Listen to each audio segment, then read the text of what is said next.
Bloodstained Curse of the Moon, a game that came into fruition after the Bloodstained Ritual of the Night Kickstarter, created by former Castlevania director Koji Igarashi, met one of its goals. While Curse of the Moon wasn't developed by the same team as Retraux, instead, this game was developed by Inti Creates, who is best known for their work on quite a few Mega Man titles, the Blaster Master remake, and the Azure Striker Gunvolt series. Released on my birthday, believe it or not, for various consoles and handhelds, the intention for Curse of the Moon was to be an NES-style Castlevania title, without the moniker of Castlevania, like how Ritual of the Night is supposed to do a similar approach for the Metroidvania titles. So the question remains, does Bloodstained Curse of the Moon capture that classic Castlevania style? Well, let's find out.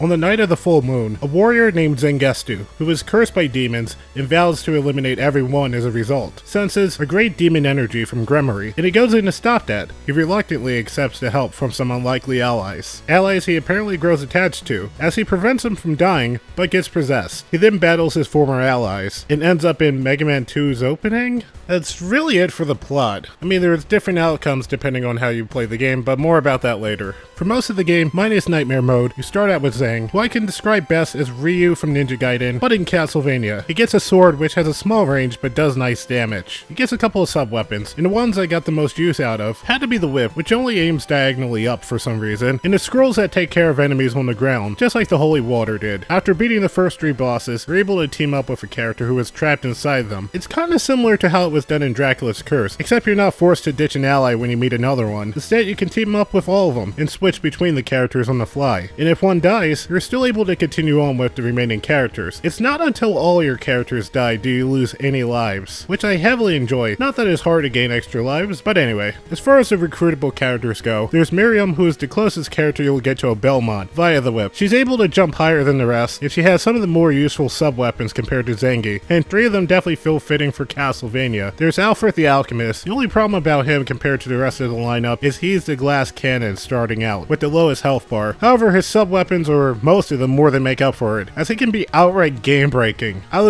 Jebel, who according to Ritual of the Night is the main antagonist, but here, he's basically the Alucard of the team, not helped by the fact that his only sub-weapon is him turning into a bat. His main attack is not the most reliable, but I find it great for taking care of leaping enemies, and not to mention enemies on stairs as well. You don't have to partner up with any of the characters, as you can leave them or kill them, which grants you their abilities, though I find it a little bit mixed up in Miriam and Alfred's case. The double jump would be more appropriate coming from Miriam, and the crescent attack looks more faithful to Alfred. However, the problem with abandoning or killing off the other characters is that you miss out on upgrades that would be accessible by switching around. Not to mention, you can't even get the best ending, but more about that later. As far as the gameplay with the characters go, for the most part, it's that classic Castlevania style. So be deliberate with your jumping, and do your best to avoid knockback. Or if you don't want to deal with knockback, turn on casual mode. And really the only time I needed to turn on casual mode was the later half of this game, because some of these sections felt impossible. As I mentioned, you're able to find upgrades depending on which characters you recruited. And if you missed a spot where one was, you can use the Curse of the Moon to go back to sections of the stage. Instead of finding wall meat, you get hearts to restore your health, which I know had to throw off Castlevania fans, as it's something I've only seen in Simon's Quest after collecting a certain amount of hearts. Also, instead of every lantern looking the same, the purple ones contain sub-weapons, or if you're playing Jebel, weapon energy. The bosses are standard fare for Castlevania titles. You battle them, they die, though they carry a desperation attack when they're about to explode, which can grant you extra lives if you manage to avoid it. In Nightmare and Ultimate mode, the bosses bump up the challenge, which is where I died the most in this game, but I don't find these deaths as frustrating as other games. In fact, I kind of find it more invigorating to keep battling. At the end of Nightmare mode, you go against Zangetsu, during which you're only able to control Miriam, but strangely, he's not too hard to beat, or at least compared to Gremory, who has 2 forms. One that loves to use the River of Glass that chased you throughout the stage, and the second one where you're required to use Jebel, or that lightning ability Alfred can get. That is, if you recruited them. Otherwise, trying to kill Gremory becomes harder. The only complaint I have about the bosses, and arguably the only complaint I have about the game as a whole, is that the bosses lack health meters, which is something that just about every classic style Castlevania game had. Not that the boss fights can take forever, especially with the right sub-weapons, but it would be nice to see my progress as I'm fighting them. There are different modes you can unlock, all of which depends on your interaction with the recruitable characters. For example, if everyone's recruited, Zangetsu protects them from Gremory's final attack, while becoming possessed, and unlocks Nightmare mode, where you play as the remaining characters, though the final boss is different. Though if you killed off all the characters, you get the worst ending possible, but you unlock ultimate mode, where you can recruit the characters, but this time Zangief has the abilities you absorbed from them. There's also different endings depending if you spared or just left characters behind, leaving plenty of replayability to this title. When it comes to the soundtrack, Michiru Yamane, who is a veteran Castlevania composer, does a fantastic job for creating a soundtrack that would fit in perfectly with the original trilogy. I don't think there was a single piece I couldn't appreciate from it.